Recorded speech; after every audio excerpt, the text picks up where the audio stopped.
latinidades y por el rumbo que el pueblo mande. Latinidades, afinidades, que sepa el mundo, llega la patria grande. Llega la patria grande, un grito que se expande, el sable que se blande contra el blando y ese plan de dominación y fraude, sin traiciones que defrauden, puños que se cierran para que la convicción se guarde. Latinoamericano, cuestión geográfica, Latinoamérica hermano, integración empática frente a cotización, la concientización de la indignación hacia la digna acción en práctica. Latinidades, afinidades y por el rumbo el pueblo mande. Latinidades, afinidades, que sepa el mundo, llega la patria grande. La patria grande.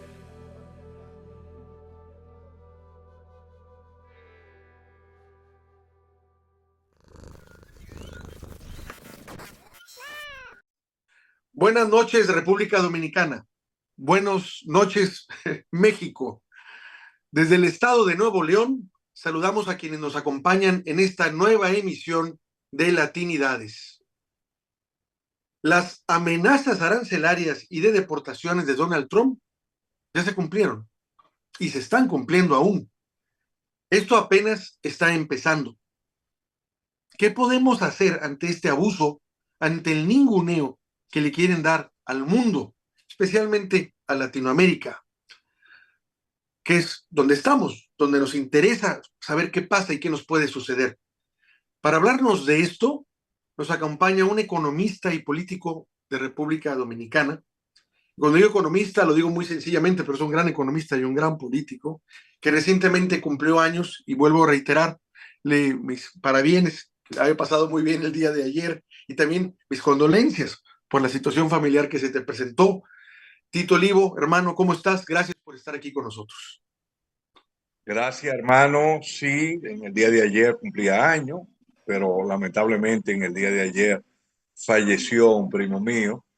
Y bueno, entre el dolor de la pérdida de un primo, Orlando García, y el cumpleaños, pues lo celebramos en casa, entre familia, entre parte de la familia, porque también mi hijo, que ahora es el mayor, y era el del medio, el mayor porque el mayor murió, que era José Joaquín, pues hubo que internarlo también con un problema en un disco de la vértebra. Pero nada, celebramos, el mundo sigue girando y aquí estamos viendo la situación de la economía global con la llegada de Donald Trump. Una situación compleja que ha sumido al mundo en un caos. En el día de ayer, 3 de abril, pues los mercados, la renta variable, como se conoce, el mercado de la bolsa de valores, se desplomó. Pero no solamente se desplomó la bolsa de valores de Estados Unidos, sino que hubo un desplome global. En el día de hoy sigue ese desplome, sigue, aunque con ciertos niveles de moderación, debido a que el análisis del comportamiento del empleo en Estados Unidos eh, fue mejor de los esperados. O sea, se produjeron más empleos de lo que se esperaba. Pero la situación de la bolsa de valores eh, va a seguir profundizándose y ha estado profundizándose. Y digo que va a seguir porque hay que esperar todavía lo que va a suceder con los nuevos aranceles el 5 de abril, que es el día de mañana, y ver la aplicación también de otros aranceles, con el caso de China y otros países para el día 9 de abril. Ya China dijo lo que iba a hacer, que le iba a imponer aranceles recíprocos de un 34% a Estados Unidos, similar al arancel que Estados Unidos le ha puesto a China. Pero además, China también ha dicho lo que va a hacer en otros campos.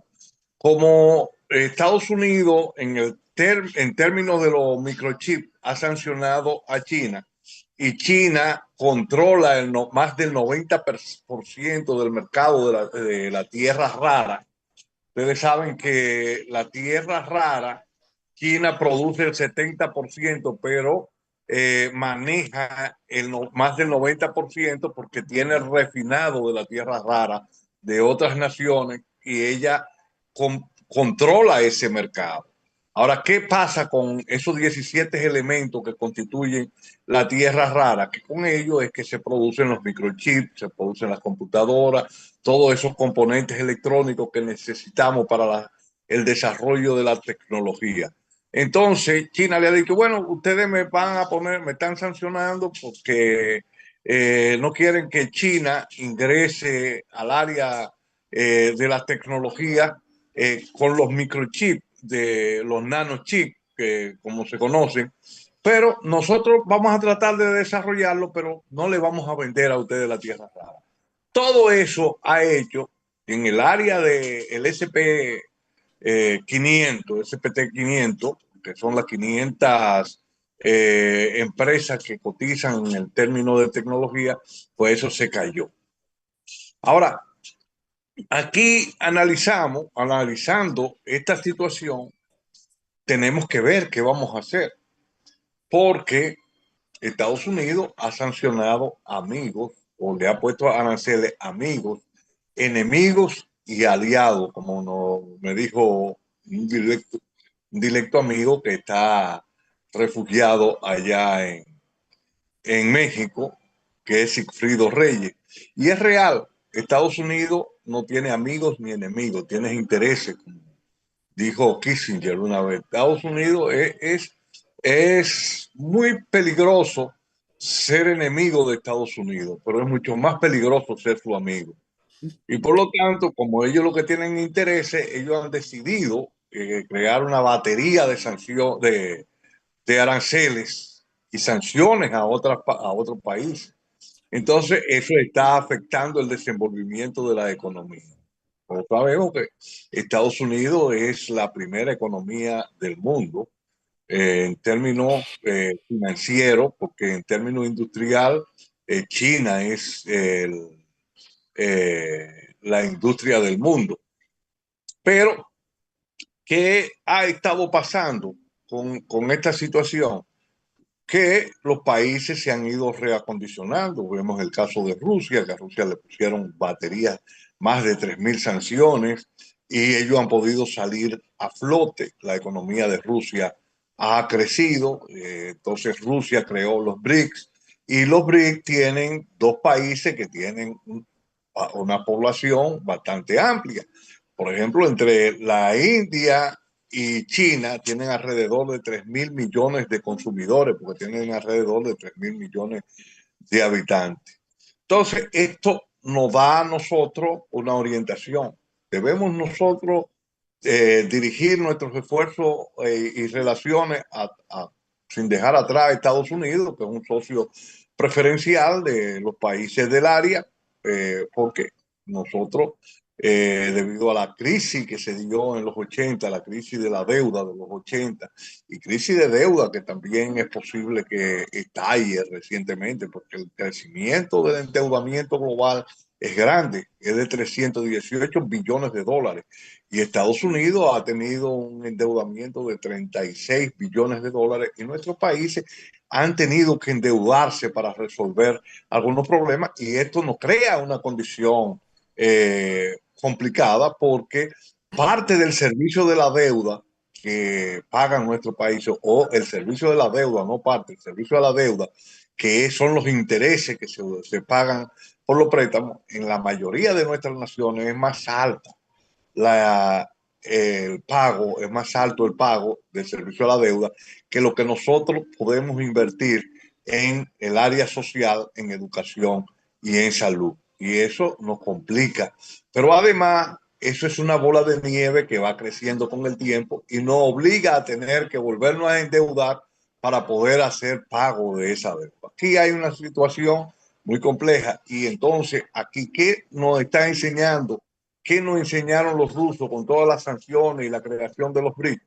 Que nosotros tenemos que mirar hacia los BRICS, tenemos que establecer alianza con ellos, porque es un mercado amplio, es más del 40% de la población mundial, y si tú le incrementas el nivel de ingreso a los chinos y le incrementa hindúes, pues tú vas a tener una población solamente con esas donaciones. Si el 10% se incrementa el consumo, tú vas a tener más de 300 millones o alrededor de 300 millones de consumidores que van a incrementar su consumo y por lo tanto va a ser necesario mirarlo, que ahí está la población norteamericana. Esta es una situación y esto también nos da un, eh, nos permite una reflexión y es que debemos hacer un gran acuerdo entre América Latina y el Caribe. Principalmente debiéramos hacer algún evento, cómo hacer negocio exitoso en el Caribe, porque el Gran Caribe, que va desde México hasta Colombia y Venezuela, pasando por Centroamérica y el Caribe insular, que somos parte, pues sumamos juntos una gran cantidad de consumidores y tenemos productores de energía, como el caso de Venezuela y el caso de México y la misma Colombia, pero también tenemos productores de bienes de recreación, como es el turismo que tiene aquí República Dominicana, el mismo México con Cancún y la Ribera Maya. Tenemos o Cuba también, que tiene buenas playas. Tenemos también la producción de carros, de bienes. México tiene buena producción de carros y ahora mismo está incidiendo en el área de la producción de vehículos movidos por electricidad, que ojalá que todo esto siga expandiéndose y podemos nosotros también destinar parte de ese mercado para mejorar la calidad de vida de nuestra gente. La integración entre América Latina y el Caribe es una necesidad. Primero, para que la familia no se siga fragmentando, para que nuestros conciudadanos no tengan que emigrar a Estados Unidos o a Europa y fragmentar la familia donde el esposo o la esposa han tenido que ir si los hijos se quedan porque los salarios no son los adecuados, porque los niveles de empleo no son tampoco los adecuados, no hay la cantidad de empleo, pero si hacemos esta integración y exportamos lo que nosotros tenemos, lo que nosotros producimos y vamos integrándonos, transformando nuestra materia prima, no solamente vender la materia prima como materia prima, sino ya vender la materia prima como producto terminado, lo cual nos da mayores niveles de competitividad, generar energía barata, que esto nos produce también mayor competitividad, porque uno de los graves problemas que tiene la competitividad no es solamente el nivel de coste de los salarios, sino también el coste de la energía. Y tenemos que ver el caso de Alemania. Alemania era la locomotora de Europa y jalaba la economía europea. Con la crisis energética que se desarrolló después de la operación especial de Rusia en el 2022 y la batería de sanciones que le pusieron los Estados Unidos y la Unión Europea a Rusia, el precio del petróleo se disparó por encima de $120 en una primera instancia, que ahora ha venido moderando ese precio, se ha venido cayendo por toda la situación que se está dando, pero pasó los $120, anduvo por ahí rondando, y eso le creó una situación difícil, además con la voladura del Nord Stream 1 y Nord Stream 2, que ese gas barato que recibían de Rusia era lo que permitía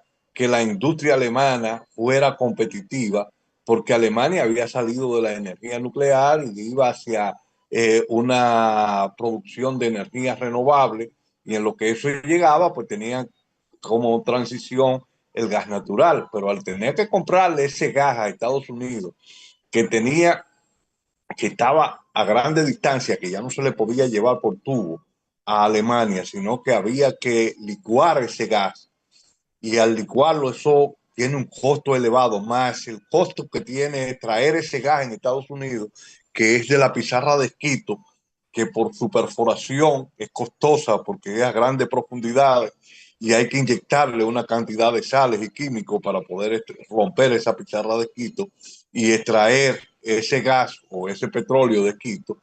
es sumamente caro, no como el gas de los Urales de Rusia que emana solamente.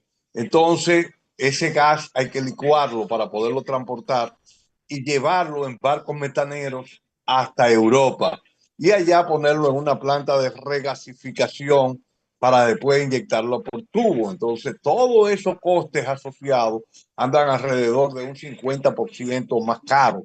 Y esa situación trae una elevación de los costes de producción de Alemania, y esto ha hecho que Alemania se suma en una crisis económica de estanflación, que no es más que estancamiento económico con altos niveles de inflación, y que eso diera al traste con la renuncia del canciller de Alemania y convocar a nuevas elecciones. Entonces, esto es una mirada que nosotros tenemos que tener para nosotros entonces poder desarrollar una integración donde la energía que tiene México, la energía que tiene Venezuela, la energía en términos energéticos, de energía fósil, pues sirvan en el proceso de transición de los países que somos importadores de energía,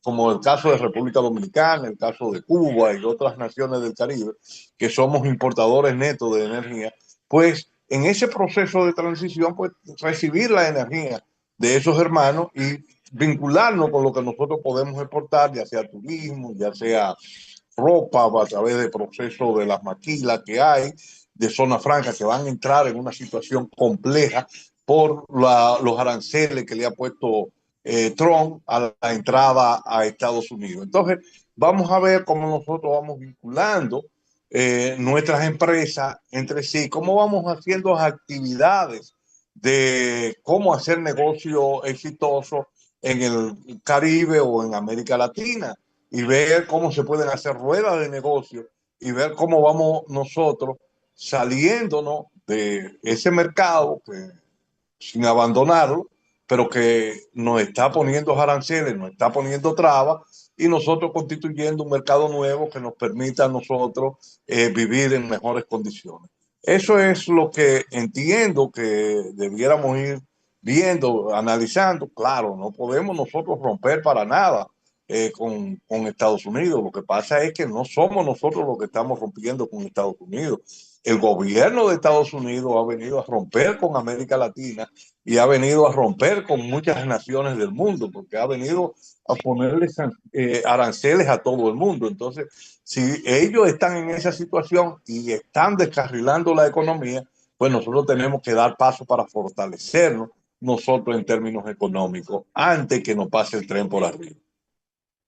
Mira, después de todo lo que has comentado, me queda claro de que sí, la integración cada vez es más urgente, a pesar de que no se ve que sea un asunto realmente de interés de todos los pueblos que integran la patria grande. Sí, hay unos que les interesa más que a otros, sobre todo a los que están con gobiernos progresistas, por llamarlo así. Sé que va a haber una reunión próximamente allá en Brasil sobre los BRICS, y que incluso invitaron a mi país, y que en su momento, así como fue Claudia Sheinbaum a dar una cátedra allá en Brasil, se espera que vaya. Vamos a ver si sí o si no, porque se entiende que si ella va, ya digamos que también es toda una declaración política de la postura de México a favor de los BRICS, y no le va a gustar al loco allá del norte. Entonces yo creo que tienen que medir más que consecuencias y posibilidades económicas, consecuencias políticas en este caso, si es que va la presidenta Claudia Sheinbaum a ese llamado, a esa invitación que le hacen los BRICS allá en Brasil. Pero es urgente, independientemente de que sean de derecha o no, la integración es urgente simplemente por sentido común, por sentido de sobrevivencia. Hemos visto muy claramente actual en este momento que incluso gobiernos lacayos de los Estados Unidos, que se sentían precisamente porque estaban totalmente sometidos, puestos como alfombra a Trump, como quiera les pusieron los aranceles. Entonces, no tiene que ver si están igual de locos o comparten las loqueras del norte, o ellos pueden estar más locos, con el caso de Milei. Los aranceles ahí están, hablan por sí mismos de cuál es la posibilidad de que puedan mejorar sus relaciones con Estados Unidos. Como dices tú, ellos tienen intereses, podrán tomarse fotos con quien sea, pero al final de cuentas lo que prevalecen son sus intereses. Y estas personas que están mal de la cabeza y que quieren emular y que se sienten trumpianos, así de chafos y locos, Deberían darse cuenta que están jugando en el lado equivocado. Ya no digamos en contra de su país, lo cual es obvio, pero es algo que también lo que menos les importa a ellos es su país. Usan a su país realmente. Sino en el caso de ellos que juegan siempre a sus posibilidades políticas, darse cuenta que no van a tener el respaldo que suponían, porque el respaldo lo hubieran tenido si no se les hubiera aplicado aranceles. Entonces, para mí, como bien lo mencionas, es urgente y sobre todo hay otro punto ahí, Tito. Sobre todo en los gobiernos progresistas se dice, en términos a grosso modo, se dice que los de la derecha solo se dedican a crear riqueza, pero no la reparten, y que los de la izquierda tienen la obsesión de distribuirla, pero no la crean. Lo cual es mentira, porque sí hay intentos de esto, pero digamos, podríamos basarnos en ese punto, ¿no? Y también en términos de leyes, se maneja de que mientras la derecha sacrifica derechos y libertades por orden, en el caso de la izquierda se ofrece libertad y entonces cae todo en caos, como a veces pasa en la Ciudad de México, de que todo el mundo hace manifestaciones y para la ciudad, ¿no? Entonces, tiene que haber realmente un equilibrio y sí entiendo que, por desgracia, los medios hegemónicos constantemente alegan de que la izquierda solo genera pobreza y no es así.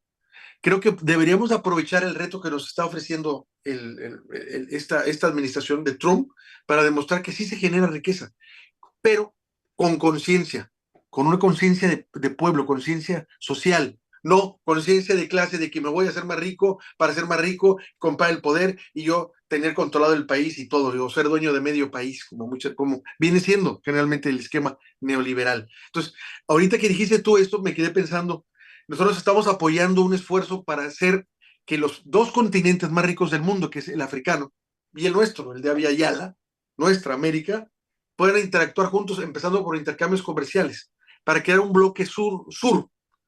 Porque si lo hacemos, ya no necesitamos a nadie más. Para empezar, Europa no tiene nada. ¿Tiene gas? No. ¿Tiene petróleo? No. El carbón me dicen que hasta se lo acabaron. No tiene litio, no tiene oro, no tiene plata, no tiene nada. Todo está en África y en América Latina. Y lo que pudiera tener Estados Unidos, que es un país rico y que muchas de las cosas que tiene realmente son en los territorios que no robó, en eso basa su gran poderío económico en California y en Texas.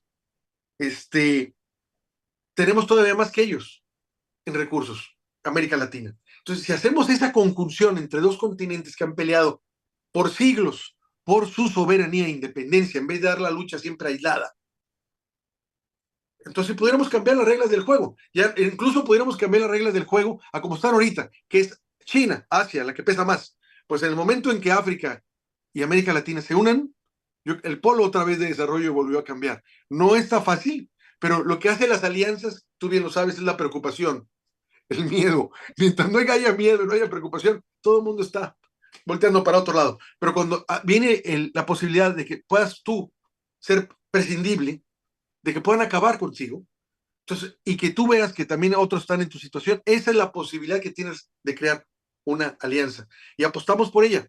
Ojalá, como dices tú, se pueda dar esta posibilidad de que empecemos a comercializar entre nosotros, sobre todo entre pequeñas y medianas empresas, que son las que mueven realmente las economías, y tú lo sabes, Tito.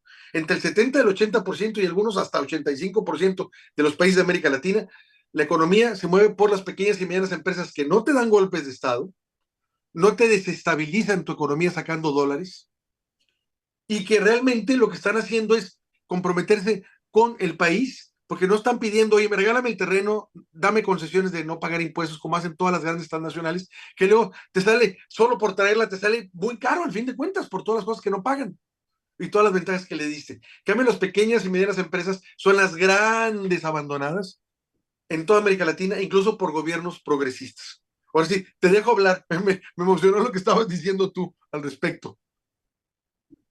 Sí, Héctor. Bueno, aquí estoy viendo que es a José Olivo que están entrevistando y después no van a entender que es a Tito Olivo. Tito Olivo, no te preocupes por eso, no pasa así. No, es relajo. Aquí había un dictador que le decían Ulises Heró, Lili, pero él se llamaba Ulises Heró, él peleó en la restauración de la República. Y aquí, siendo el presidente, recibió la visita de José Martí para una ayuda para la independencia de Cuba.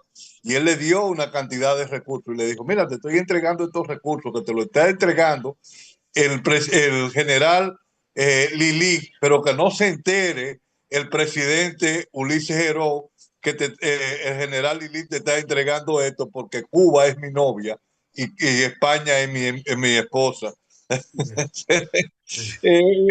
La cuestión de los apodos, te hago esta anécdota, porque la cuestión de los apodos nos hace conocer más a la gente por el apodo que por el nombre. Y a mí Claro. todo el mundo me conoce por Tito Olivo. Sí, Pero no nada, te preocupes. es un relajo. Mira, real y efectivamente, tú hablabas de un tema, y excusa que te diga tú, pero ya por la familiaridad y la No, amistad tú que háblame tengo, como quieras, no hay problema. como establecer una cercanía entre ambos. Carlos Marx, cuando escribió El Capital, la crítica a la economía política de Adam Smith, era que se llamaba el libro, él habló de trabajo productivo y trabajo improductivo. Y él decía, y hago esta acotación para entender qué era lo que pasaba y por qué Marx decía que el desarrollo del socialismo debía darse a través de Inglaterra y de Alemania, que eran los países industriales de la época.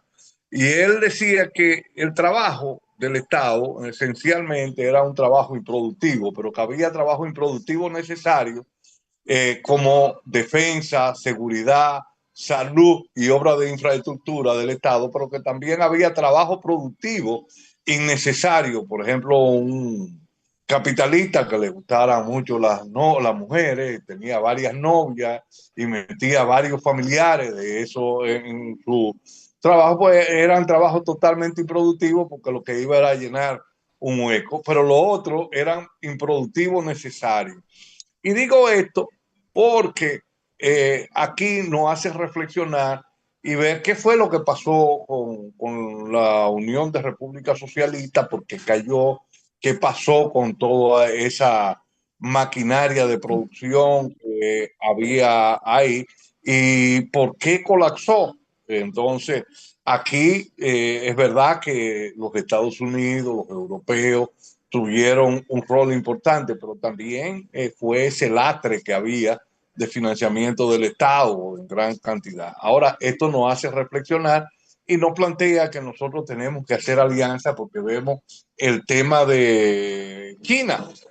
China ha salido hacia adelante a través de la producción cooperada con empresas extranjeras de capital extranjero, lo que ha permitido que la economía china pueda sacar de la pobreza a una gran cantidad de gente. Y los indios están trabajando también en ese tema, que también son una población, aunque no era socialista o no es un país socialista, como lo es el caso de China, pero esto nos hace reflexionar. Y entonces aquí podemos ver que podemos ir a empresas cooperadas donde trabaje el capital, donde esté el Estado presente y donde esté los trabajadores, donde se hagan asociaciones y donde el Estado cree obras de infraestructura eh, para el desarrollo de la inversión privada y que tenga una participación de los beneficios y que estos beneficios sirvan para mejorar la calidad de vida de la población y que también el trabajador tenga una participación que puede ser, escúcheme, que tenga salarios más bajos, pero que haber una redistribución a final del periodo, pues esto le permite incrementar su nivel de ingreso y cambiar su nivel de vida. Entonces sí puede trabajar por salario mucho más bajo porque va a haber una redistribución de beneficios cuando haya la redistribución de beneficios y que los trabajadores y que igualmente el Estado en la gerencia en, de la empresa tengan representantes para que puedan ver los estados financieros de las empresas y puedan saber cuánto se va a repartir cada cual como socios que son el Estado por una parte haciendo la obra de infraestructura y manteniendo energía y los obreros poniendo su fuerza de trabajo y teniendo una redistribución baja y el mismo Estado haciéndole obra de vivienda para que estén localizadas las empresas cerca del lugar de trabajo y no tengan que desplazarse, y con sus escuelas para los muchachos y su centro de salud cercano.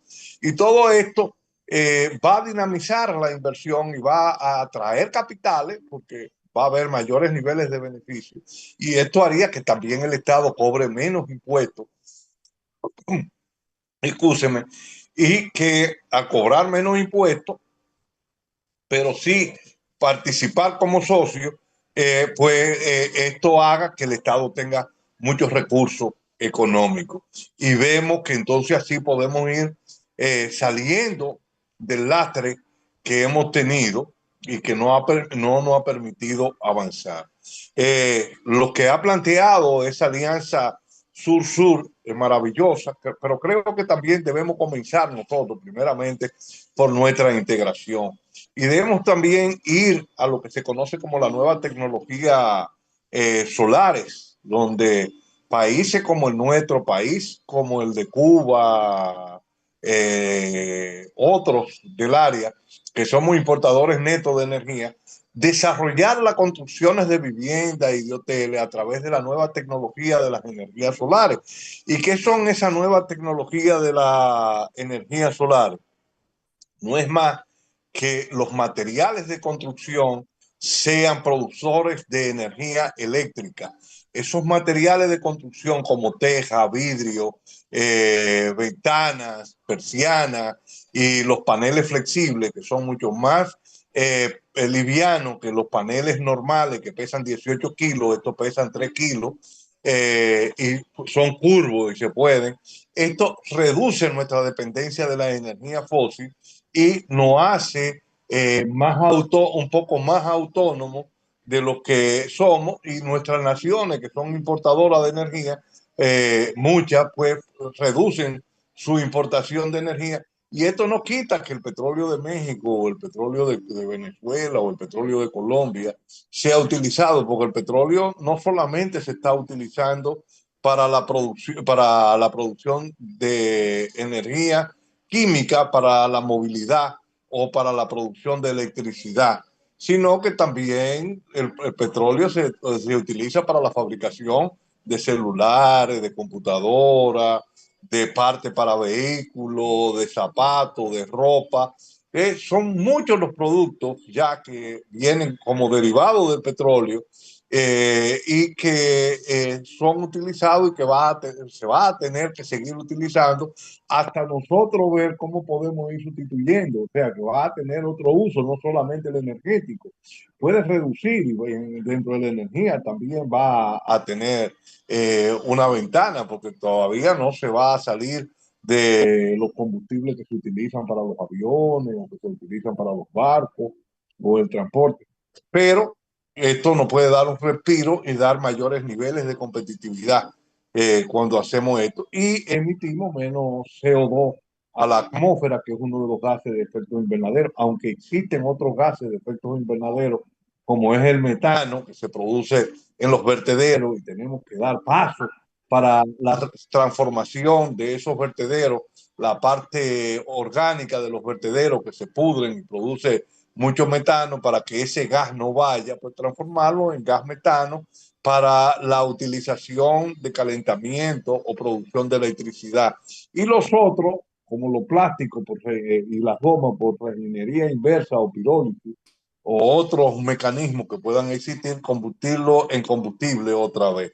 Y o si no, también todos los desperdicios de metales y todas esas cosas, reutilizarlos. ¿Por qué?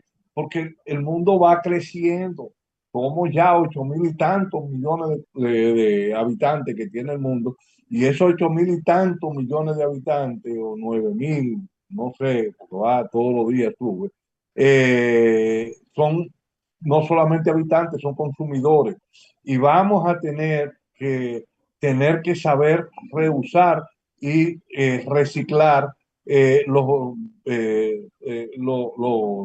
que llamamos desperdicio sólido que nosotros utilizamos, porque el mundo no tiene tanta materia prima enterrada que vaya a ser desechada esa economía lineal que nosotros conocimos, que era la de consumir y votar, sino que tenemos que saber reutilizar y reducir también el uso de muchos materiales para nosotros no dar un impacto negativo en el medio ambiente.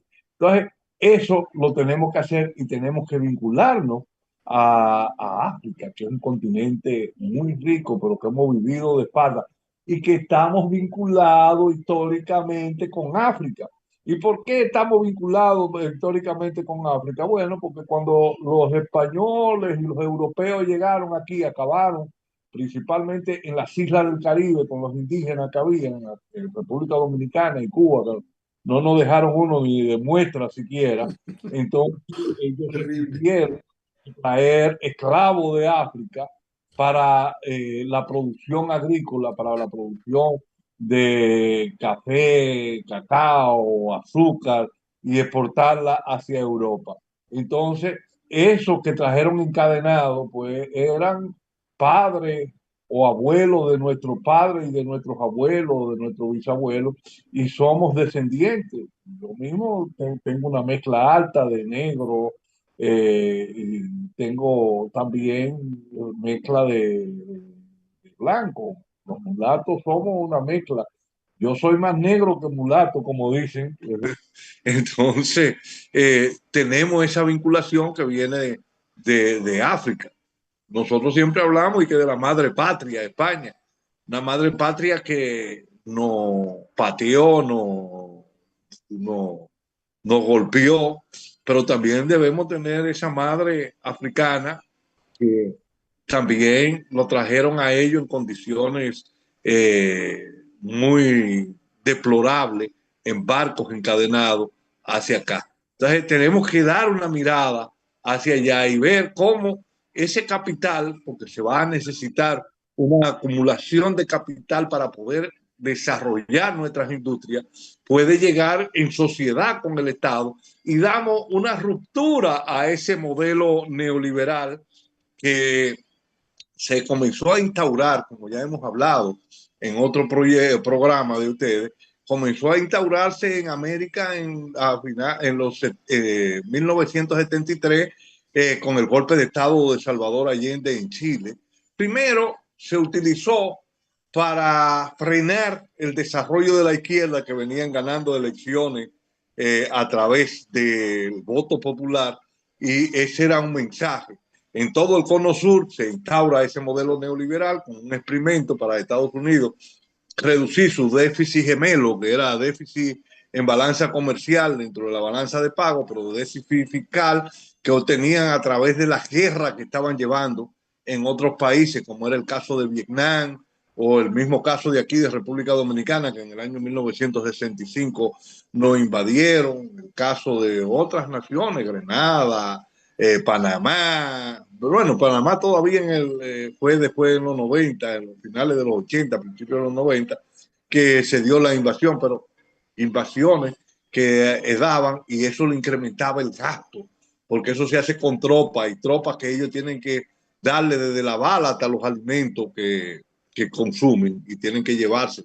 Y como el caso de Vietnam, eran miles de kilómetros que tenían que recorrer para llevarle todos los habituallamientos. Entonces, ellos hacen esto para ellos reducir sus costes operacionales de las empresas, estableciéndose, ya decía, en primer momento, en el caso del Cono Sur, frenar los avances de la izquierda que estaban ganando por vías electorales, y también establecer las empresas a través de zonas francas industriales, donde le quitaban los impuestos en los países donde se iban a establecer, en este caso en Chile, Argentina, se creaban niveles de desigualdades tremendas, entonces le quitaban los impuestos, y en Estados Unidos pues le quitaban los aranceles. Ahora que Trump está llevando a cabo puestas de aranceles, pues en ese momento ellos comenzaron a quitarle los aranceles para hacer esas empresas norteamericanas mucho más competitivas y tratar de frenar el incremento del socialismo a través de la vía electoral. Ya en los 90, a finales de los 80, ellos comienzan a aplicarlo a través del Fondo Monetario Internacional, y digo en los 80 porque esto no se da al azar.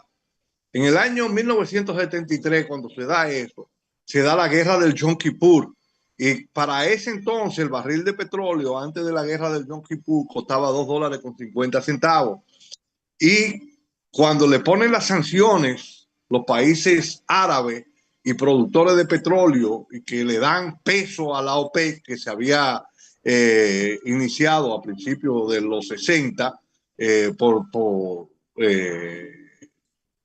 la incidencia de varios países productores de petróleo, pero que todavía no tenía esa espectacularidad que tuvo ya en el 73, donde se le pusieron sanciones a los países que ayudaron a Israel en la guerra, y esto hizo que el barril de petróleo pasara de $2.50 a $11.50 el barril, subiera $9, lo que fue una barbaridad para esa época, y eso creó un choque inflacionario en la economía que comenzó a producirse lo que hablábamos anteriormente, que está pasando en Alemania ahora mismo, que es estancamiento económico con inflación. Cuando Keynes analizó la economía, la analizaba desde la perspectiva de que cuando había dinamismo económico había inflación, y cuando había deflación era porque había poco dinamismo económico, y por lo tanto el Estado tenía que intervenir en las economías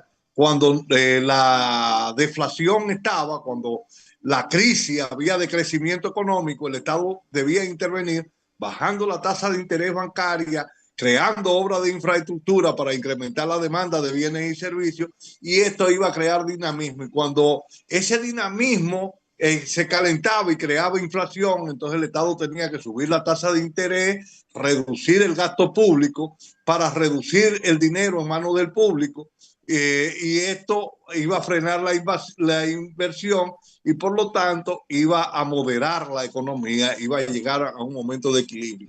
Se hablaba que ya los ciclos económicos iban a desaparecer con este modelo keynesiano, y desde el año 1948 hasta el año 1973, pero ellos fueron dominando, y ahí se da ese primer problema, que es la crisis de la energía, que no la tomó en cuenta Keynes nunca para su análisis, ni tampoco Marx cuando analizó, porque no era un problema el tema de la energía. Y al subir los costes operacionales por el incremento del transporte interno y por el incremento de la electricidad generada en ese momento en gran cantidad por Bunker C y Fuel Oil, pues eso creó un choque inflacionario con una deflación, un choque inflacionario con una caída de la producción comienza a darse, que es lo que se va a conocer como esta inflación, que es estancamiento con inflación. Y ya en el año 1979 se da la segunda crisis del petróleo. ¿Y cuándo se da la segunda crisis del petróleo? Con la guerra entre Irán e Irak, dos países productores de petróleo, donde el precio del petróleo pasa ya de $11.50 a $25 el petróleo, el barril de petróleo. Y eso crea una situación compleja, y eso hace que se cree lo que se va a llamar como la década perdida en los 80, y como la crisis de la deuda, del endeudamiento, porque muchos países que éramos dependientes de importación de petróleo tuvimos que recurrir al endeudamiento para poderle hacer frente a la crisis petrolera que se presentaba, pero otros países que fueron productores de petróleo, pues lo que hicieron fue que dedicaron su gran cantidad de ingresos por el petróleo a la compra de armamento, y esto hizo que no pudieran acumular y desarrollar nuevas inversiones, sino porque por la guerra que estaban llevando a cabo tuvieran que endeudarse y crear problemas. Pues entonces esto trajo esa década perdida, y a través del Fondo Monetario y el Banco Mundial, pues los Estados Unidos impuso el modelo neoliberal, que por primera vez en la República Dominicana, el 25 de abril del año 1984, creó una poblada que todavía nosotros no sabemos cuántos muertos se dieron en nuestra economía, cuando a través de un acuerdo de stand-by, que después pasó a ser un acuerdo de facilidad ampliada para ser aplicada en la economía dominicana, creó ese levantamiento popular. Pero no se quedó eso solamente en la República Dominicana, ahí también está la poblada que se dio en Venezuela cuando comenzó el 27 de febrero del año 1992, cuando por choque en la economía desarrollado por imposición del Fondo Monetario Internacional y el Banco Mundial para financiamiento y para la reestructuración de la deuda, eso hizo que se diera el Caracazo y eso creó una cantidad enorme de muertos. Yo creo que no, del 92 no, creo que fue en el 89, el 27 de febrero del 89. Después, en el 92, va a ser el lanzamiento el 15 de febrero de Chávez. Entonces, ahí tenemos esa situación que se va presentando en la economía. Entonces, tenemos que salir de ese modelo que lo que nos ha llenado de desigualdades, porque lo que se planteaba era que la bañera, cuando se llenara, cuando tú crearas riqueza, iba a haber un derrame de la bañera y que los que estaban abajo, que estaban fuera de la bañera, pues el agua le iba a caer. Lo que ellos no saben es que el capital es ambicioso y a la bañera le iba poniendo baldes hacia arriba, le iba poniendo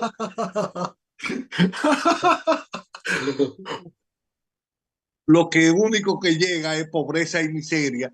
Y eso ha hecho que nuestras economías, que dependían en un primer momento, de economía nuestra, que era agroindustrial, que era una economía basada en una economía de postres, decimos, porque era lo que se pone arriba de la mesa, cacao, café, tabaco, era agroindustrial, pasara a depender exactamente de las remesas de nuestros connacionales y así muchas naciones, usted de México, las remesas, México dependía de las exportaciones de petróleo, hierro y una serie de minerales que tenía, pues ahora las remesas son más grandes que lo que le ingresa por petróleo a México. Así somos nosotros. Nosotros, la remesa es el rol más importante. ¿Y por qué ha emigrado la gente? La gente quiere irse. No, la gente no quiere irse, las personas quieren estar con su familia. Tú quieres estar con tu esposa, con tus hijos, tu esposa quiere estar contigo y sus hijos, pero al precarizarse los salarios por la aplicación de ese modelo neoliberal, pues las personas lo que hicieron fue que se fueron migrando primeramente a Estados Unidos, que era el polo de desarrollo de esta área, y después hacia Europa, España, Italia, y todo esto, y ya entonces comienzan las remesas a ser un componente importante. Entonces tenemos que mirar un tipo de economía que permita esa integración del capital, el trabajo y el Estado, y que permita incrementar el bienestar de la población y que la familia no se destruya, porque lo que está pasando en la economía es una destrucción de la familia, porque la cabeza han tenido que emigrar y dejar los hijos solos, pero también ha habido ese trato de incremento de la riqueza como sea, y entonces ahí vienen las exportaciones de estupefacientes y de economías ilegales que trae la dominación de mafias y ha traído como consecuencia eliminación, muerte y una serie de cuestiones que va en la destrucción de nuestra familia. Entonces, aquí lo que tenemos que plantear es un nuevo modelo que sea integrador, donde la familia juegue un rol importante. Creo que lo que estás diciendo es muy claro, porque cuando uno analiza las políticas que promueve la derecha y la ultraderecha, siempre hablan de libertad, pero realmente hablan de la libertad para hacerse rico ellos, de la libertad del mercado condicionado a que ellos sean monopolios o oligopolios. Pero utilizan esa palabra y muchos tontos caen en esa propuesta que les hace, olvidándose que están libres en sus países, incluso para votar por un loco así. Y la otra es que preconizan siempre los valores de la familia, pero la gente como que no razona, o muchos no se dan cuenta, que precisamente esas políticas que ellos imponen totalmente neoliberal empobrecen a las familias y obligan a que entonces uno tenga que emigrar, como dices tú, o bien que el padre, el papá y la mamá tengan que trabajar y ya no puedan tener, cuando menos, como se establecía hasta hace décadas pasadas, que sea la mujer la que se encarga de educar a los hijos mientras el esposo trabajaba. Ahora son los dos, porque el dinero no alcanza. Y eso es por las propuestas neoliberales. Y no alcanza porque los servicios son más caros. Las escuelas privadas, se busca acabar con las públicas, cada vez son más caras. Los servicios, la luz, el gas, los celulares son más caros. Y llega un punto en la que la familia se precariza y entonces todos tienen que trabajar. Incluso, no nomás a veces el papá o la mamá, sino a veces también el hijo mayor, para ayudar a contribuir al gasto familiar, porque no se puede, porque no hay casas tampoco y son excesivamente muy caras, o las que son relativamente asequibles quedan tan lejos de los centros de trabajo que viene uno, en esos lugares se les llama lugares dormitorio, porque se la pasa uno todo el día en los camiones, en lo que va al trabajo y de regreso, solo va a dormir. O sea, no convive, no conoce a sus vecinos, no conoce ni a las gentes que están viviendo al lado de ellos, no trata y no educa a sus hijos y nomás se duermen para regresar otra vez a dos horas de ida y tal vez otras 2 horas de regreso, en cuanto a más las 8 que está trabajando. Entonces no es vida eso. Es lo que promueve al final de cuentas la derecha, es esa, acabar con la familia, a pesar de que ellos se ponen como los adalides de la familia. Si uno lo aterriza a sus políticas económicas, todas atentan precisamente contra lo que supuestamente ellos protegen, la familia. No, pero es que el análisis que hay que hacerlo de la siguiente manera. Ahora yo estuve viendo que el 2% de el gran capital de Estados Unidos acumula más riqueza que toda la clase media norteamericana. Entonces, a partir de ahí vamos a ver, y por eso te he planteado que hay que tener una visión de una asociación entre el capital, el trabajo y el Estado, para que el Estado construya. Hay áreas que están vacías. Bueno, vamos a construir un centro de industrialización. Vamos a necesitar soldadores, vamos a necesitar pintores, vamos a necesitar, bueno, yo voy a hacer las casas y la obra de infraestructura, escuelas, hospitales y todas las cosas, y electricidad para que tengan una electricidad competitiva. Ustedes van a traer y se van a instalar. Yo voy a ser socio como Estado, no te voy a cargar de impuestos para que tú seas mucho más competitivo, pero al final del periodo contable, yo voy a tener una redistribución de los beneficios que hay. Pero el trabajador también va a ser socio. Pero como no va a tener que estar pagando el alquiler de una casa, porque va a poder trabajar con menores niveles de ingresos, pero además va a tener una redistribución a final del periodo.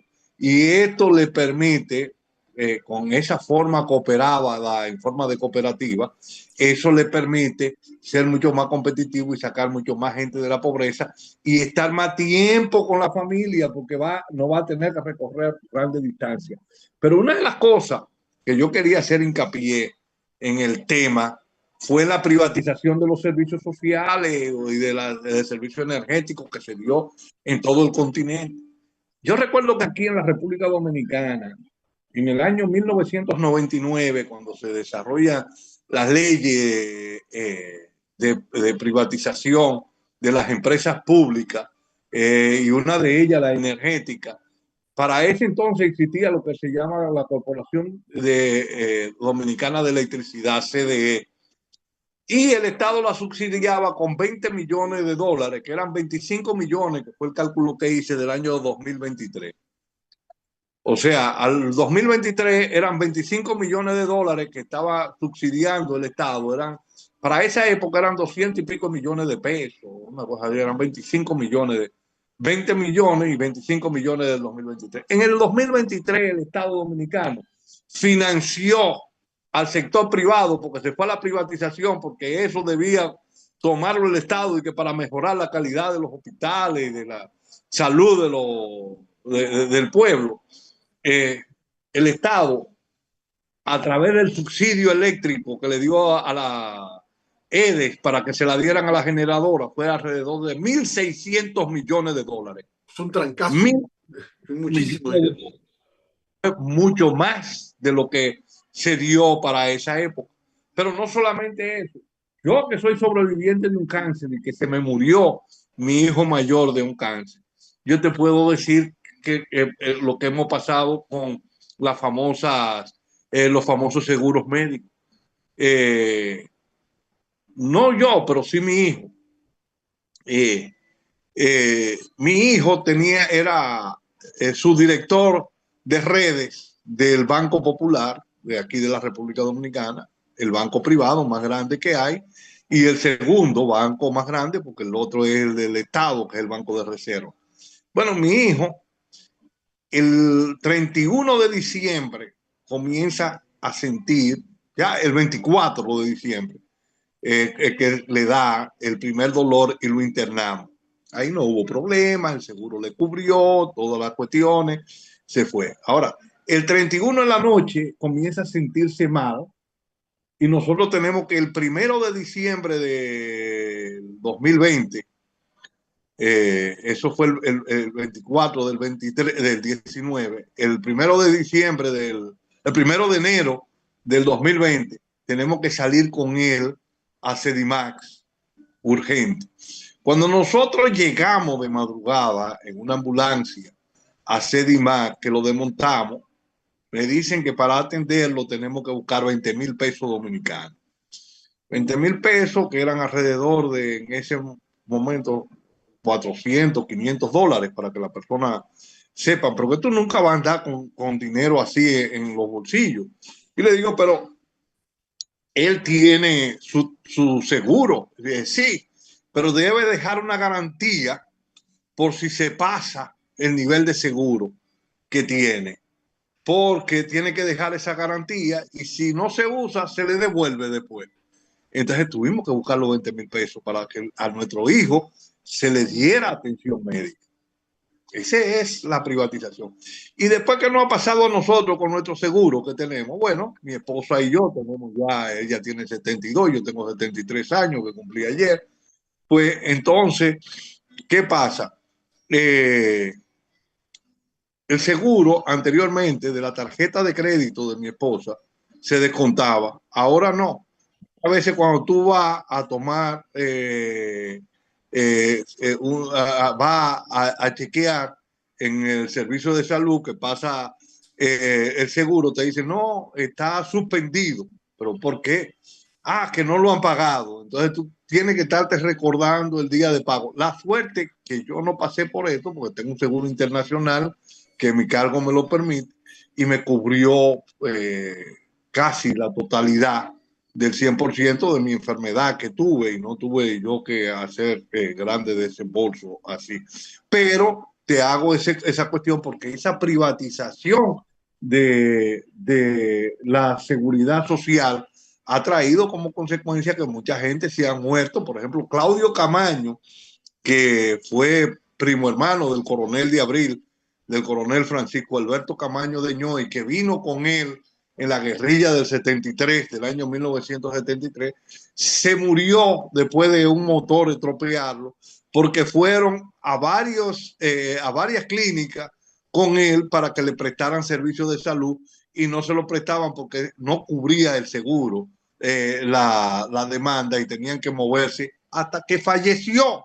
Falleció por eso una persona que enfrentó a las tropas norteamericanas en el año 1965 cuando invadieron aquí el 28 de abril, que va a ser un aniversario más este 28 de abril.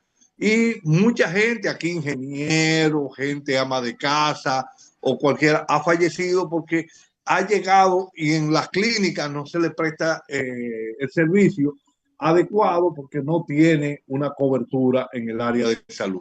Entonces, esto es lo que nosotros tenemos que ver, tenemos que plantear un seguro universal para toda la familia que lo cubra real y efectivamente. Aquí esa salud donde está Sedimán que hablé, eran terreno del Estado, ahí había un hipódromo, el Estado hizo las inversiones, pero sin embargo la pasó a una famosa fundación dirigida por la Iglesia Católica y esa fundación privatizó todos los servicios que se brindan ahí y si tú no llegas con dinero y depositas o tú llegas con un seguro que te pueda atender, no te atienden aunque el Estado ha hecho todas las inversiones y aunque el Estado no le cobra impuestos y aunque el Estado le da subsidios. Todo eso viene pasando. Entonces, tenemos que darle una vuelta a ese tipo de modelo que estamos viviendo en la economía de nuestro pueblo. Tito, bueno, tocaste muchos temas, incluso muy concretos, para hablar de qué es lo que está pasando ante la imposición de aranceles de Donald Trump y tarifas que nos está cobrando ahora. México, digamos que está afectado hasta cierto punto, está protegido por un tratado comercial que ya dijo que es el peor de todos los que se han firmado, cuando él fue el que lo hizo cuando estuvo en la presidencia. Criticó al otro, hizo él es el autor de esto, se hicieron los cambios que él quería, y ahora resulta que es el peor. 4 años después, es el peor que hay. Bueno, mencionas muy claramente que si no hay una integración, pues tenemos que darla porque no hay otra forma de poder sobrevivir, y has estado puntualizando en qué rubros incluso, has ido aterrizando cómo y ejemplificando temas que ya has tratado, como bien dices tú, en otro programa de Latinidades, sobre los males que ha creado el neoliberalismo. El neoliberalismo veo que no falla en hacer ricos a los que lo promueven y a los que se benefician del capitalismo de cuates. Eso se vuelven megamillonarios porque reciben los recursos y los activos del Estado prácticamente para ellos, que son, por decirlo así, ya casi un monopolio, y vemos cómo empobrecen a todos los que no están con ellos, o sea, los socios de ellos, que también siguen siendo ricos, pero los que están fuera de ese círculo, que es la enorme mayoría, con bien pudiéramos decir el 98% restante, cómo se empobrece. Y que ese empobrecimiento no solo redunda en cuestiones económicas, sino también sociales, culturales y también políticas, porque al final de cuentas estas personas pagan a través de lobbies y pagando a políticos y todo para seguir protegiendo sus intereses y que estos no se los quiten a beneficio del pueblo. Y te consta perfectamente que cuando hay la posibilidad que salga un líder diciendo, oigan, el pueblo, vamos a cambiar esto, las cosas, se le acusa de comunista, que es un peligro para su país, o que es narco cuando los narcos son ellos, o que lava dinero. Bueno, ya están diciendo que Petro, por mencionar ahorita me acordé, que se droga, que él utiliza la droga porque está mal, es un drogadicto. O sea, utilizan lo que ellos hacen y se lo avientan a los demás. Son unas proyecciones tan infantiles y tan brutales que eso llegan al ridículo. Pero lo que tú mencionas es claro, se tiene que hacer algo diferente. Podemos hacerlo en América Latina y podemos hacerlo con África. Ojalá pudiéramos hacer los dos continentes juntos para crear un sur-sur completo y entonces podamos decir, bueno, Estados Unidos adiós, Europa adiós, y China por un momento dado decirle, oye, si eres la nueva potencia, pero mira, nosotros estamos acá y también nos necesitas. Vamos a tratarnos en términos de igualdad. Esa sería la idea. Sin embargo, como bien tú lo sabes, Donald Trump no tiene ni siquiera 6 meses en el cargo y mira todo lo que está haciendo. El tema da para mucho. Para empezar, también el hecho de que él quiera ya, diga abiertamente, que se quiere volver a reelegir, que va a violar su ley. O sea, como un Bukele, por decirlo así, ¿no? O sea, no está en mi constitución, pero yo voy a ser presidente. ¡Pum! O como lo hizo también este lobo allá en Honduras. Y que Estados Unidos lo permitió, no criticó, ni siquiera señaló. Pues ahora el mero mero de allá dice, pues yo también me voy a reelegir, prepárense. O sea, todavía no lleva ni un año y él ya está pensando en la reelección. Va a dar para muchos temas y vamos a contar contigo para que nos hables de esto el otro programa, como bien dices, o aquí en una charla más profunda. Te dejo para que nos despidas la charla que tan amablemente nos diste hoy. No, gracias a ti, Héctor, y a los amigos que me han soportado por Nada que soportar. tiempo. Y lo único que quiero decir, ¿quién vende las armas? ¿Y quién vende los químicos para las drogas? Eso viene del norte. Entonces, no veo ningún capo norteamericano de ojos azules que esté preso. No. Vamos a seguir profundizando este tema que me apasiona y vamos a ver cómo podemos crear esa integración latinoamericana y del Caribe, porque nos vamos a beneficiar todos. Claro Muchas que gracias. sí. No a ti. Otro. A ti te lo agradezco, Tito, de veras esto y te voy a estar en contacto contigo para ver cómo podemos avanzar esto en base a los comentarios que ya te hice. Ya estamos en una asociación buscando esto, pugnando por esto. Y de hecho, bueno, íbamos a buscar una persona que estaba en un cargo muy importante ahorita dentro de Sudamérica, pero creo que lo acaban de cambiar. Entonces vamos a ver con quién lo van a sustituir. Entonces quedó pendiente. Dime. Y yo espero que tú me promuevas la Pepa en la geopolítica. No te preocupes, claro que sí, el programa que tú tienes, que así se llama. Aquí bueno, así, no te preocupes por eso, cuenta con eso. Bueno, abrazo, hermano. Igualmente a ti. Gracias. Nos vemos. Nos vemos pronto.